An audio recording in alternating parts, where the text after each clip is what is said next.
show called Malcolm in the Middle. And they wanted me to move to Los Angeles and so that I could continue to be on this TV show.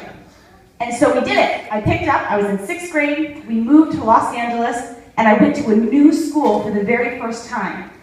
And everybody already had their friends, they already had their cliques, and I didn't know anybody. So on the first day of school, this group of girls asked me to sit with them. And I was like, oh, cool, I got friends. And they're like, hey, we're gonna play Truth or Dare at lunch. Do you wanna play with us? And I said, sure, I'd love to play.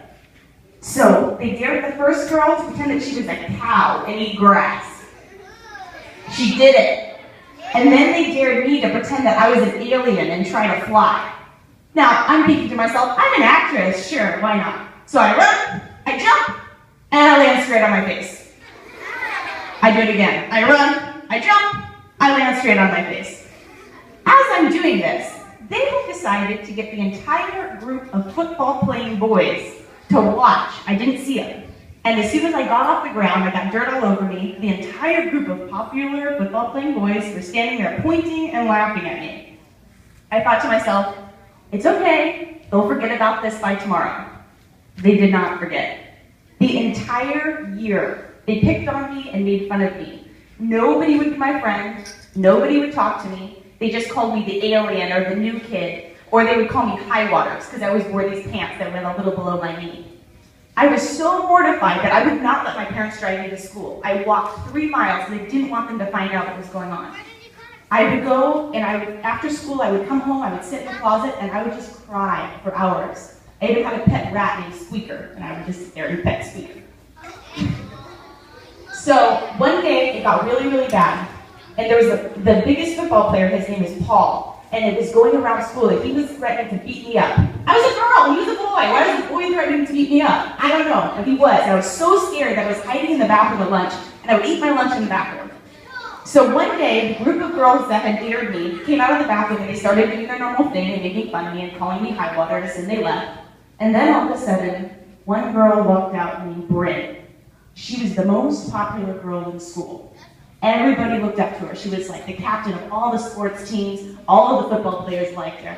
And so I'm like, oh no, what's she gonna do? Is she gonna make fun of me too? She walked over and she said, why do they call you high waters? I just shrugged and said, oh, I don't know, I guess this is my pants. She said, I like them. And she bends over and she rolls up her pants to match mine. And then she asked me, do you want to have lunch with me? And I said, Bryn is asking me to have lunch. Okay. So I went and we walked out of the bathroom and everybody just stopped and stared at us. Why is Bryn talking to Lisa? And we walked over and we sat down at lunch and she didn't care. It didn't matter to Bryn what anybody else said. It didn't matter that other people made fun of me. She didn't care. Then we had lunch together. Still, everybody's just staring at us. Bryn didn't care.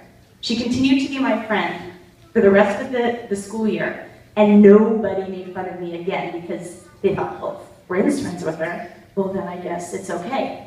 By the time I got into 9th grade, I ended up becoming the homecoming princess. I never got made fun of again because one person decided that they weren't going to be like everyone else and they were going to make a difference for me, and they changed my life. I at that time, if she hadn't come into my life, I might have quit acting because I wanted to move home so bad, but I didn't. And because of that one person, I got to continue on in my dreams. My school year completely changed, and then because I continued acting, I'm here talking to you guys right now.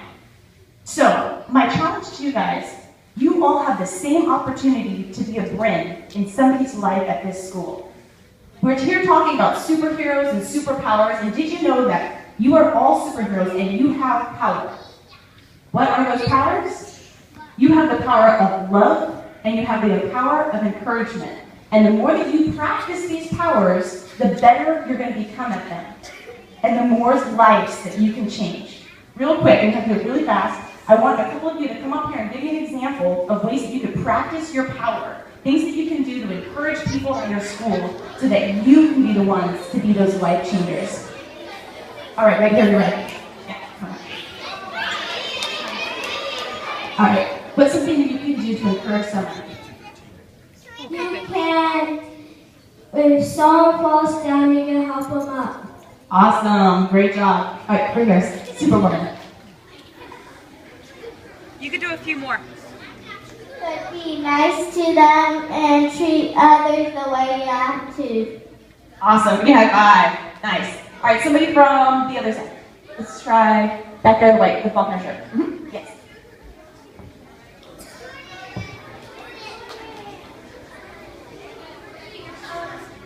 If somebody doesn't have a friend, you can let them be your friend. Awesome. High five. Good for you. High five. Good job. Let's try this side. In the red Faulkner shirt in the back.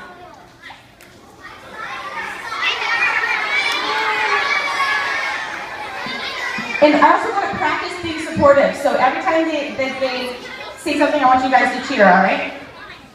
Treat others the way you want to be treated. Right.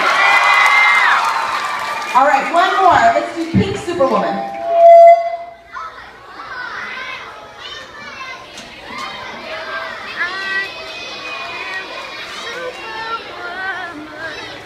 Awesome. Never be rude. Good job, cheer. Awesome.